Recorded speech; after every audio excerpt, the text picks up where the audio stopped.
Olá, meus alunos do nono período, quinto ano do Unisal Lorena. Professor Luiz Flávio de volta, dando continuidade aos nossos trabalhos em Direito Constitucional, tópicos relevantes. E estamos tratando justamente do tópico mais relevante, falando em tópicos relevantes, talvez o tópico mais relevante dentro do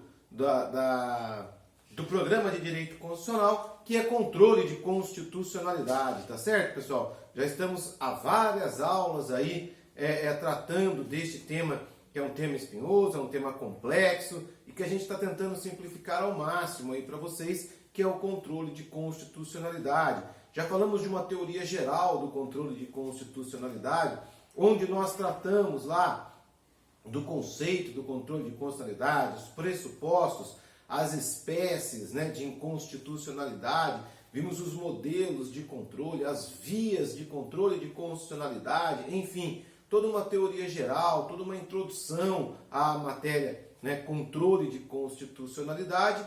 Depois passamos, num segundo momento, numa segunda fase, a tratar especificamente das ações de controle concentrado de constitucionalidade, tá certo? Aquelas ações que fazem controle concentrado, controle abstrato de constitucionalidade por via de ação. Que ação? Ações específicas, tá certo, pessoal? E aí nós vimos já a ação direta de inconstitucionalidade, a ação direta de inconstitucionalidade por omissão, a ação declaratória de constitucionalidade, a ADC. Vamos falar agora da quarta ação de controle concentrado por via de ação da constitucionalidade, que é justamente a arguição de descumprimento de preceito fundamental.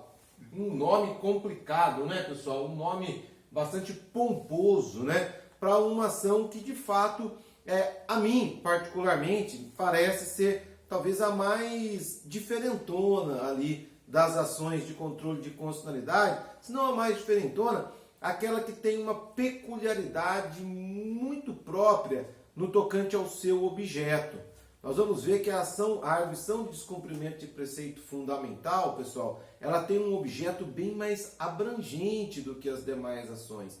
Ela serve, na verdade, para algo muito parecido com a ADIM, com a ADI, que é identificar ali leis, atos normativos no ordenamento jurídico que contrariam preceitos fundamentais da Constituição e retirar esses atos, em desconformidade com a Constituição, retirá-los do ordenamento jurídico.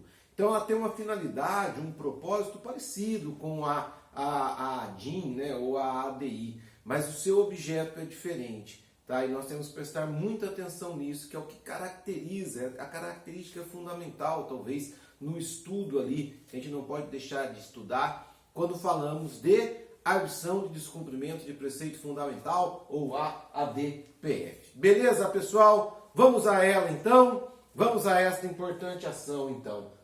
Vamos começar falando aqui da previsão, tá? Vocês vão reparar, pessoal, por favor, que o número aqui dos tópicos não bate com o número do material que eu passei para vocês, tá? Desconsiderem, por gentileza, tá bem, pessoal? No material aqui é 84841, tá? Então desconsidere por hora a numeração, a sequência está igual, está idêntica, mas eu fui acertando ao longo do todo o semestre. Eu faço isso, eu vou adaptando, eu vou tentando melhorar o nosso material de estudo, E eu reparei já agora, na hora de começar o vídeo, quando estava com tudo preparado, que eu não tinha adaptado ali, não tinha feito os acertos na numeração, embora a sequência dos tópicos esteja idêntica à do material. Vai mudar realmente é o número, Se não me falha a memória, lá vai ser 8.4, 8.41, 8.42, assim por diante, mas dá para vocês acompanharem,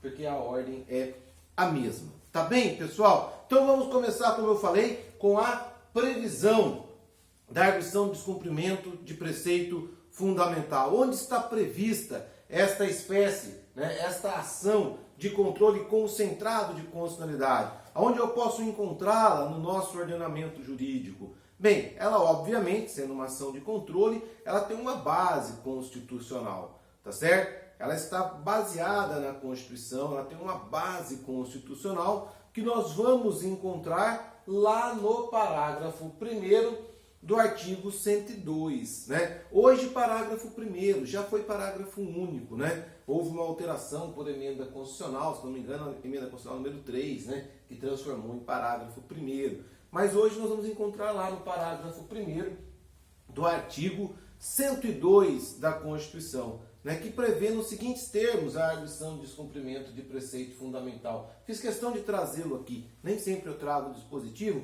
fiz questão de trazê-lo por um detalhe que nós vamos abordar.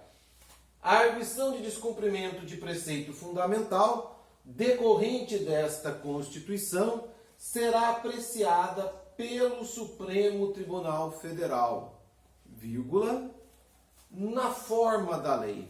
Nós já vimos isso, né, pessoal? Nós já vimos essa estrutura antes, né? Nós já revemos essa estrutura neste semestre, tá certo? Este na forma da lei deixa claro que nós estamos diante de um dispositivo, de uma norma constitucional classificada quanto à eficácia como norma constitucional de eficácia limitada, certo? Aquela norma constitucional que para chegar à plena eficácia, para alcançar a plena eficácia, para gerar plenamente os direitos subjetivos que dela se espera, depende de uma complementação legal, de uma complementação normativa infraconstitucional.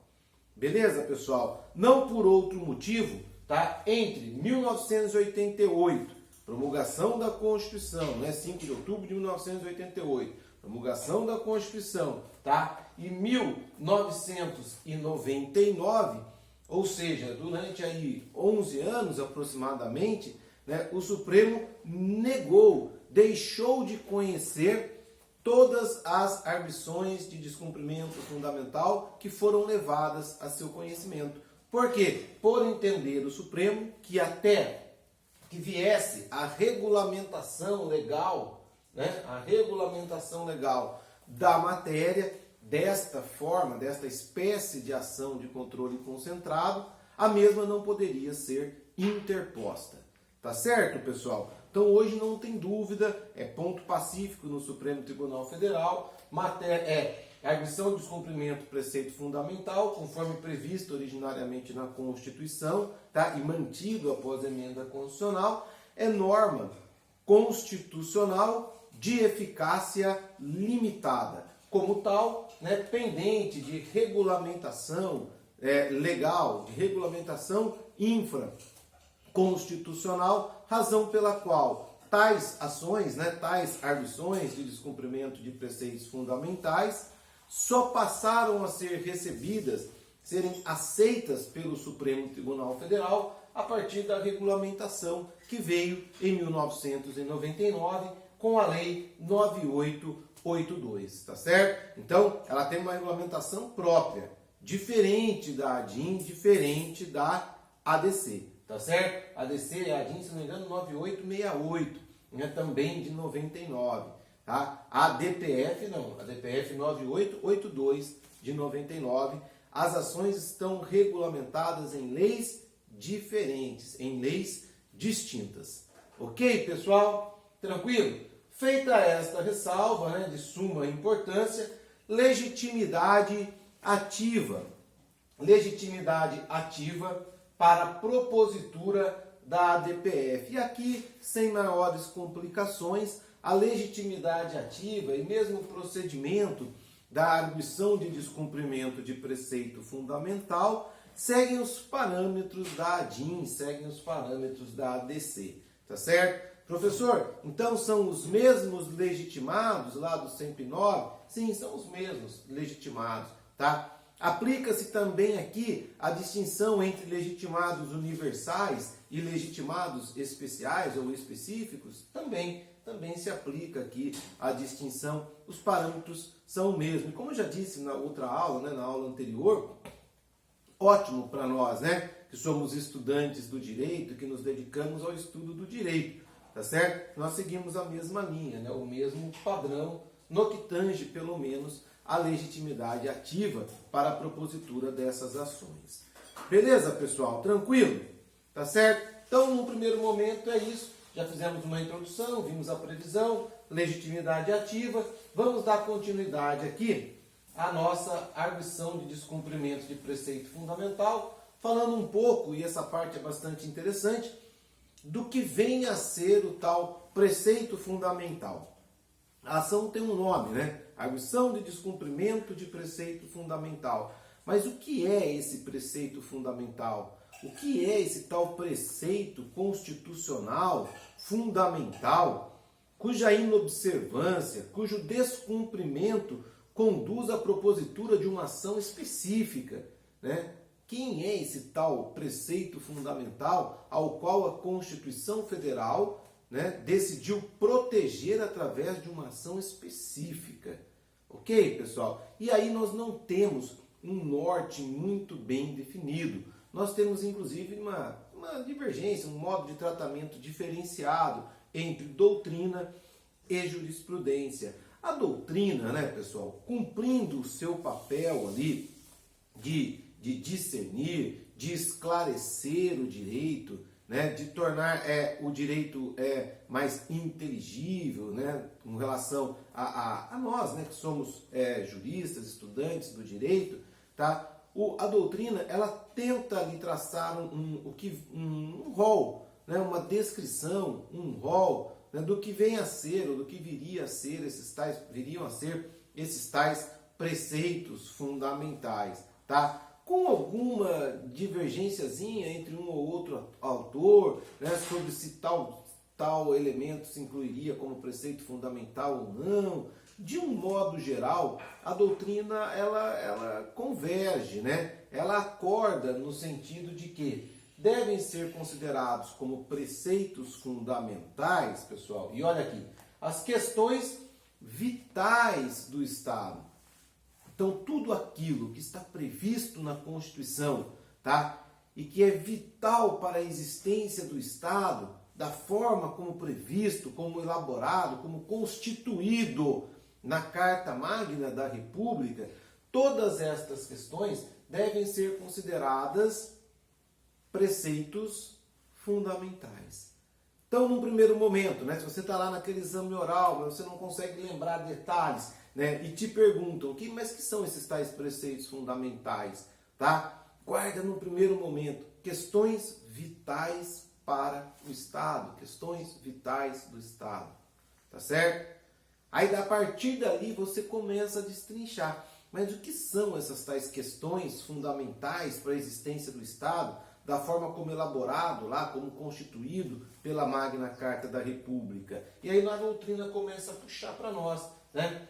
Ele fala de direitos fundamentais. Direitos fundamentais são questões vitais do Estado, tá certo? Portanto, preceito fundamental. Forma federativa, os fundamentos da República Federativa do Brasil, tá? Ali no comecinho da nossa Constituição. As demais cláusulas pétreas, né? Por que demais? Porque a forma federativa e alguns direitos fundamentais também são cláusulas pétreas, né? E os princípios constitucionais sensíveis, aqueles lá do 34 da Constituição, cuja inobservância dão ensejo, né, à intervenção. Tá certo, pessoal? Tranquilo? Beleza? Então, tudo isso daqui é preceito fundamental. Para a doutrina, preceito fundamental é isso daqui.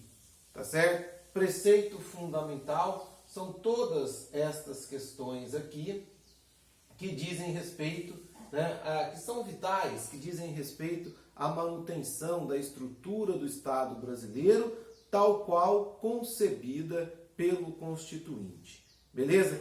E o Supremo Tribunal Federal, pessoal? O que o Supremo Tribunal Federal fala sobre a matéria? Ora, o Supremo Tribunal Federal ele já foi instado em diversas oportunidades através de arguição e descumprimento de preceito fundamental. Tá certo?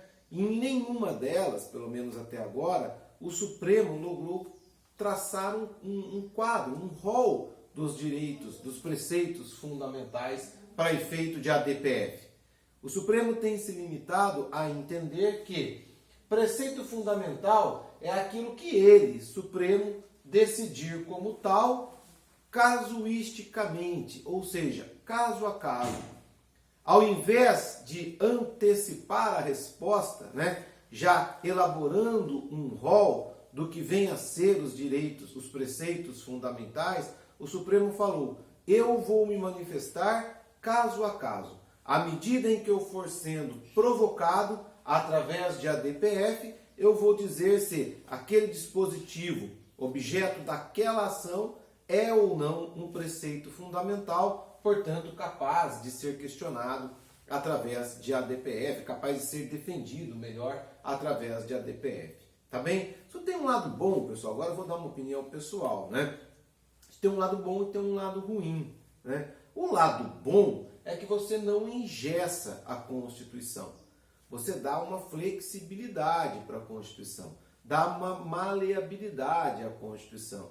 Algo que hoje pode não parecer, não nos tocar como preceito fundamental, no futuro pode ser que venha a sê-lo, tá certo? Então existe essa interpretação evolutiva da Constituição, né? As regras de hermenêutica constitucional, nós falamos delas aqui numa aula específica, elas apontam, no nosso caso, no direito brasileiro, muito para essa questão da evolução da Constituição, da evolução da interpretação constitucional, da hermenêutica constitucional, né? As mutações constitucionais, elas se sucedem e até certo ponto são bem-vindas. Por quê? Porque fazem com que a Constituição acompanhe a evolução do pensamento social.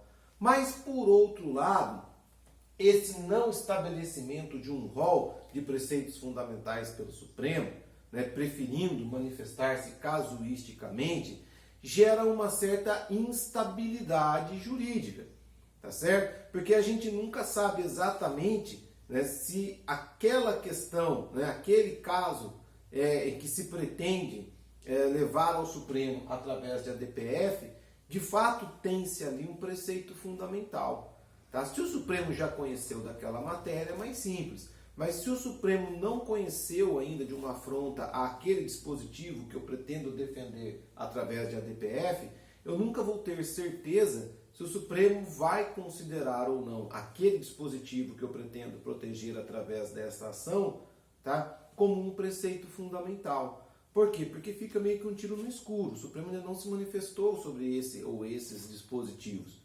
Será que o Supremo vai, casuisticamente, como ele falou, neste meu caso específico, né, considerar aquele ou aqueles dispositivos que eu pretendo defender por ADPF como, de fato, preceitos fundamentais ou não? Então eu não tenho essa certeza, a menos nos casos em que o Supremo já se manifestou sobre o mesmo dispositivo. Tá certo, pessoal? E em tempos aí de grande instabilidade jurídica, como o que nós vivemos atualmente, mais que isso, né? Instabilidade política, não raramente aí, né, vozes importantes da política, do direito, né, da sociologia, né, se levantando aí na sociedade para chamar a atenção quanto à questão do equilíbrio e da harmonia entre os poderes. Ainda hoje, bem cedinho, vi um vídeo do professor Ives Gandra Martins, né, um jurista respeitabilíssimo aí no Brasil, questionando uma decisão do ministro Luiz Roberto Barroso a respeito de indulto concedido pelo presidente da República, tá certo? E que ele não autorizou, que ele desautorizou, o ministro desautorizou o presidente na concessão de indulto, né? E ele falando, olha, temos que ver, tem atos que são privativos ali do presidente da República, né? O Supremo tem que segurar um pouco mais aí a caneta, tem que pegar mais devagar. Lógico, o professor Ives Gandra não falou nesses termos, falou com toda a sua erudição, né? Mas deixou essa mensagem, gente, não se esqueçam nunca lá, artigo 1º, artigo 2º, né? Olha a harmonia entre os poderes, né? Olha a separação, vamos tomar cuidado com isso, até porque quando há uma divergência entre poderes, nós temos que invocar o 142, né? O moderador, que seriam as Forças Armadas. Isso não é bom, tá certo, pessoal? Então, em tempos de grande instabilidade, como os que vivemos atualmente, chama mais atenção ainda essa questão aqui do Supremo, ao invés de elaborar né, um rol específico dos preceitos fundamentais, já na primeira oportunidade, né, em que foi instado, que foi acionado através dessa ação, preferiu, olha, deixa que eu vou decidindo aos poucos, casuisticamente, tá certo? O que, como eu disse, tem um lado bom, que faz com que a Constituição evolua, não engessa a Constituição, né, não encarcera a Constituição,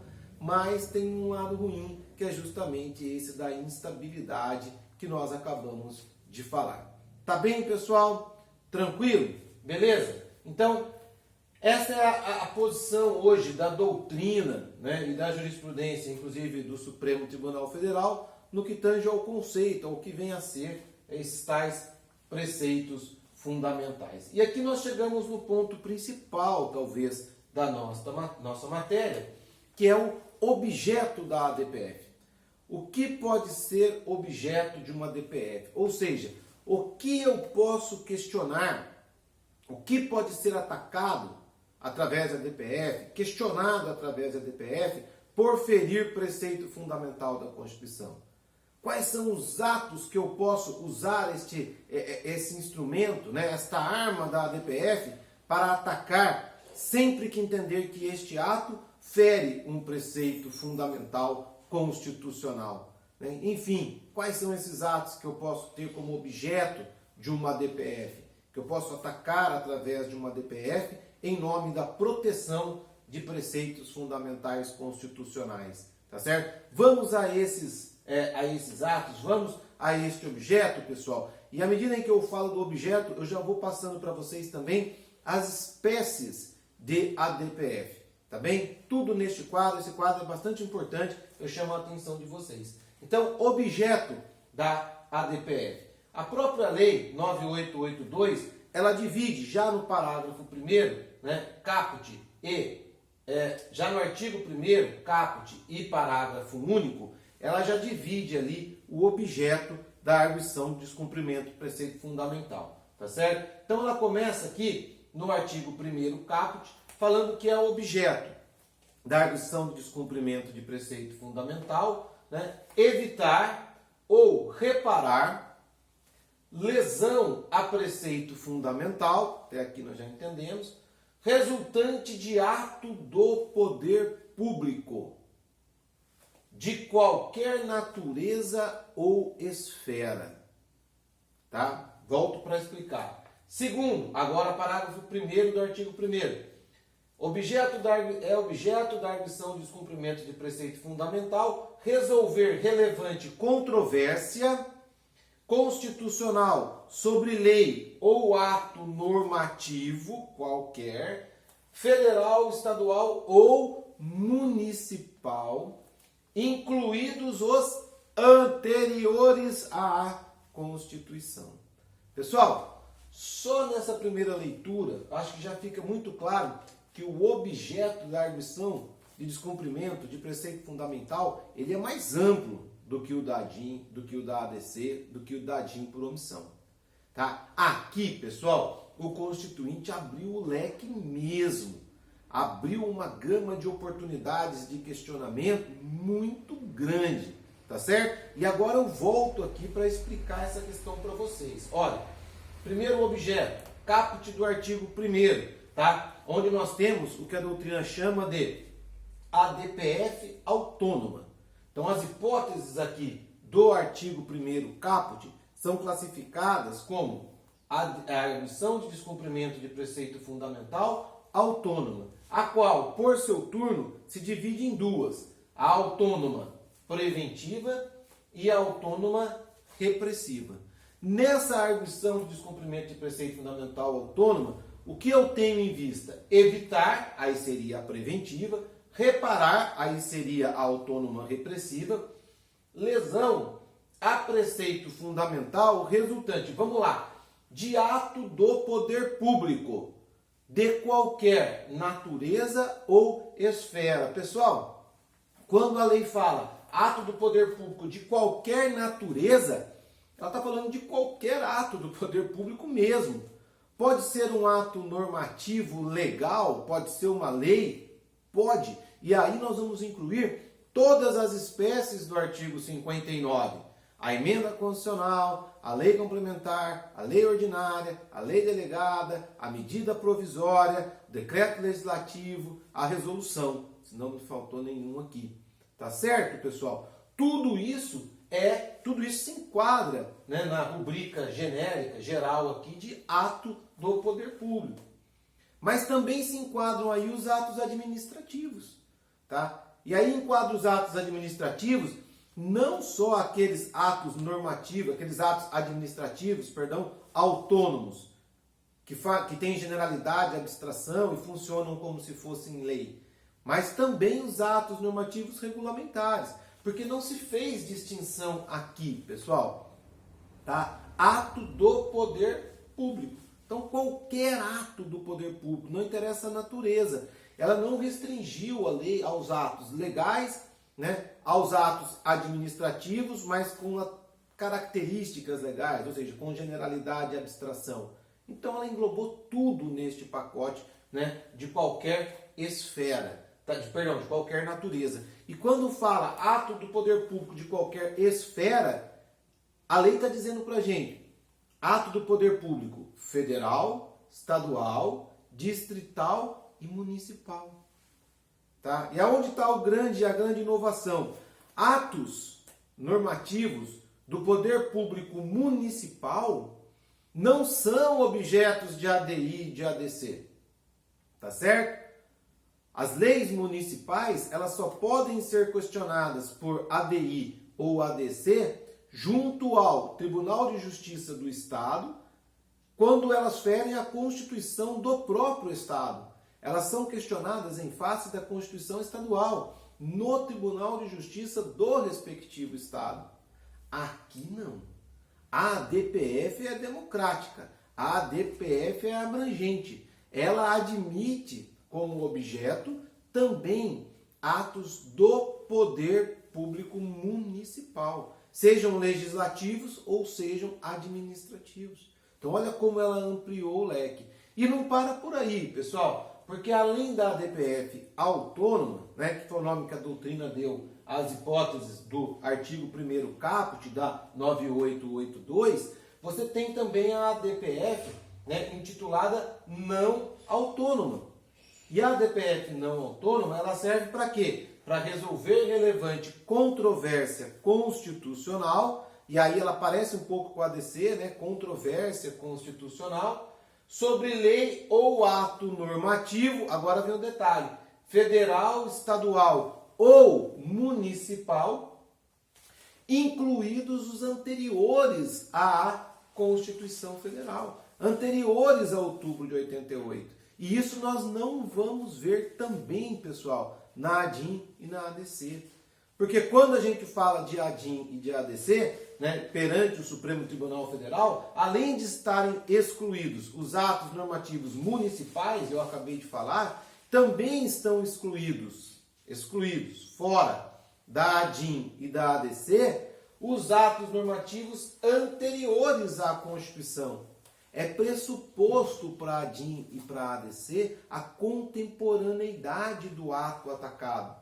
O ato atacado, através de ADIM e de ADC, ele tem que ser contemporâneo à Constituição. O que eu estou querendo dizer? Ele tem que ter nascido à época da Constituição, já sob a vigência da Constituição. Se ele é anterior à Constituição, não cabe com relação a este ato, ADIM ou ADC, mas cabe a DPF. Então, se um ato, né, normativo, uma lei municipal anterior à Constituição vier a confrontar, a ferir a Constituição no que tange a seus preceitos fundamentais, aos preceitos constitucionais fundamentais, existe sim uma ação de controle concentrado para tentar expurgar este ato do ordenamento jurídico. Tá certo? Esta ação não é a ADIM, esta ação não é a ADC. Esta ação chama-se arguição de descumprimento de preceito fundamental. Tudo bem, pessoal? Então, este é o grande barato da arguição de descumprimento de preceito fundamental. É que ela amplia o leque de oportunidades, né, de proteção constitucional, para alcançar também a inconstitucionalidade observada na lei municipal, né, no ato normativo municipal e nos atos normativos de qualquer esfera anteriores à Constituição e que derem ensejo a uma relevante controvérsia constitucional. Tá certo? Então o que o Constituinte pensou? Com relação a preceito fundamental, por se tratar de questão vital ao Estado, eu tenho que usar um remédio mais forte. Eu tenho que usar uma arma de abrangência maior, de alcance maior, de espectro maior. Porque eu estou defendendo o preceito fundamental.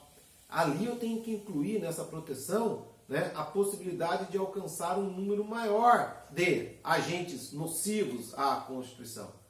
Então ele incluiu ali no alvo da arguição de descumprimento de preceito fundamental também atos normativos municipais e aqueles que, não interessa a esfera da federação, tenham sido produzidos anteriormente à Constituição. Tudo bem, pessoal? Espero que vocês tenham entendido isso daqui. Este é o grande ponto, né, no meu modo de ver, da arguição de descumprimento de preceito fundamental. Mas há outras coisas interessantes sobre essa ação. Ela tem várias peculiaridades, mas eu vou tratar no próximo vídeo. Tá bem, pessoal? O vídeo já até ficou um pouco longo, já estamos com 31 minutos. Esperava fazer um vídeo aí de no máximo 25. Eu volto daqui a pouquinho, é tomar uma aguinha ali e eu já estou de volta. Tá bem, pessoal? Um minutinho.